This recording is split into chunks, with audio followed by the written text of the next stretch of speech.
This is my reminder to you to not lose hope in the recovery process. I don't know where you're at in your journey right now, but if at any point you notice yourself just feeling hopeless about this, I'd encourage you to really reflect and think, is it recovery that feels hopeless?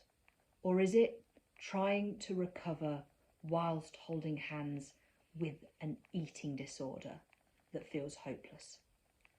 Because the truth is, one of those things is full of hope. One of those things is entirely possible. One of those things absolutely has the real potential to lead you to a place where you are free and peaceful and content and able to live life on life's multicoloured terms. The other is totally and utterly impossible and therefore completely without hope. Now, I imagine that you know which one I'm talking about when I say utterly impossible and without any hope. Yeah, you're right. Trying to recover whilst holding hands with an eating disorder is utterly impossible and without hope. You can't do it. You cannot recover from an eating disorder whilst restricting your food. You cannot recover from an eating disorder whilst suppressing your body weight. You cannot recover from an eating disorder whilst upholding eating disorder's values and beliefs. You cannot recover from an eating disorder whilst tiptoeing around your eating disorder's fears. You cannot recover from an eating disorder without pissing your eating disorder off. It's impossible.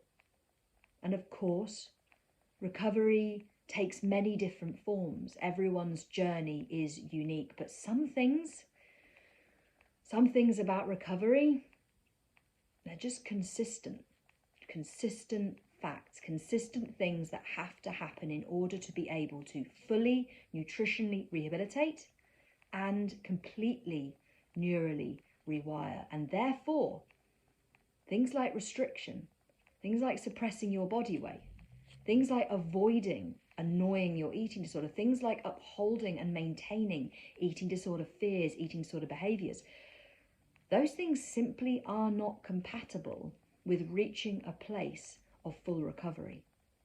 And so with that in mind, if you are someone who right now is at that point of just feeling really got at by the whole thing, you're feeling like maybe you're close to throwing the towel in, maybe you're close to going, I think this is me, this is what I'm stuck with forever. I really want you to reflect on the reality of what this video is discussing, of the reality that it's not recovery that is without hope. It's not recovery that isn't working for you.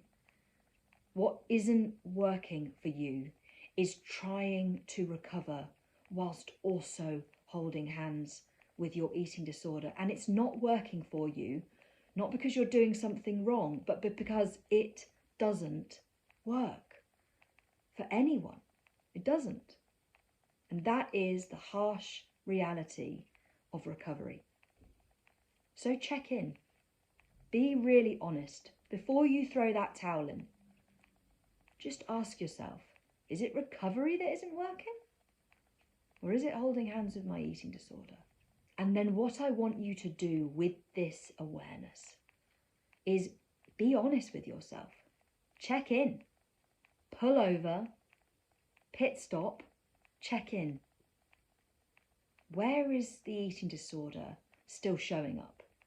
Where are your behaviours aligning with eating disorder fears? Where are you avoiding resistance? Where are you suppressing your body weight? Where are you restricting food? Where are you ignoring hunger? Where is your eating disorder still showing up.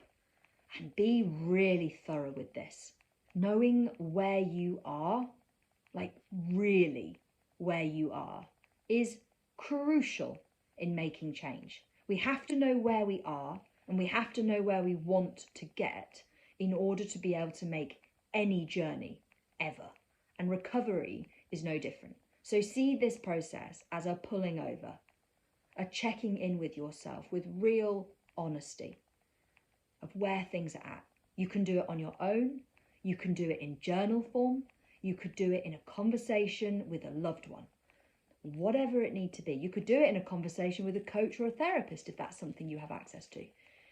Wherever it may be, have this honest conversation, this check-in of where you are right now. And if, when you do this, you become aware of the fact that there is a lot of eating disorder still present, you do this check-in and you go, yeah, no, eating disorder there and there, restriction there, and body weight suppression behaviours there, and you just think, oh my goodness, wow, there is a lot. You know what I want you to do? I want you to focus on the fact that actually, in a weird way, there's positives in that. And that might sound really weird right now, but stick with me. What I mean by this is, you who is watching this, you who maybe is feeling low in hope about the recovery process, like you're about to throw the towel in, like you think, oh, it doesn't work, I'm not sure. The you who is then listening to this and is doing this check-in and has gone, yeah, no, eating disorder is everywhere. Yeah, there's loads of it. Or maybe you've gone, oh, it's not everywhere, but there's still definitely eating disorder tendrils showing up. The reason why this is positive is because you're not wandering around lost in the dark.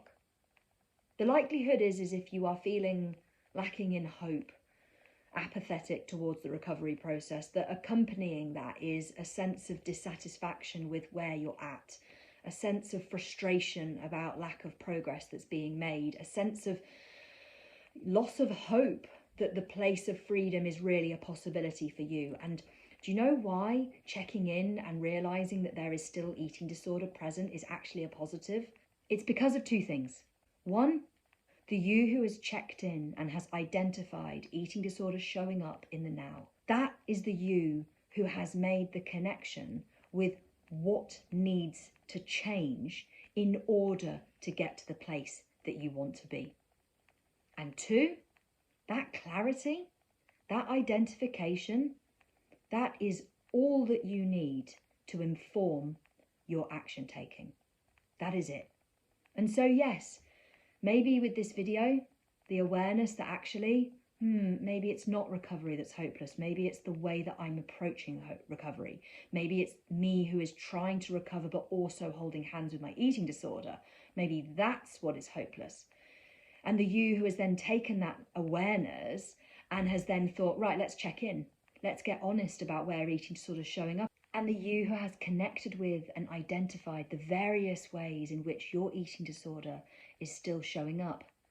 That is a you who has reflected, who has gained clarity, who has gathered up awareness and evidence that has put you now in a position of power. A position where you have the information that you need in order to enact the change that is necessary to make your recovery work. So remember, it is not recovery that is hopeless. It is recovery whilst trying to hold hands with an eating disorder that is hopeless and also entirely impossible. So take that awareness, do that check-in, that pit stop, that pulling over. Be really honest with yourself, and then take that clarity and use the power that it provides to enact the change that you want. Recovery is not hopeless. You can get to a place where you are free of this. You can do it.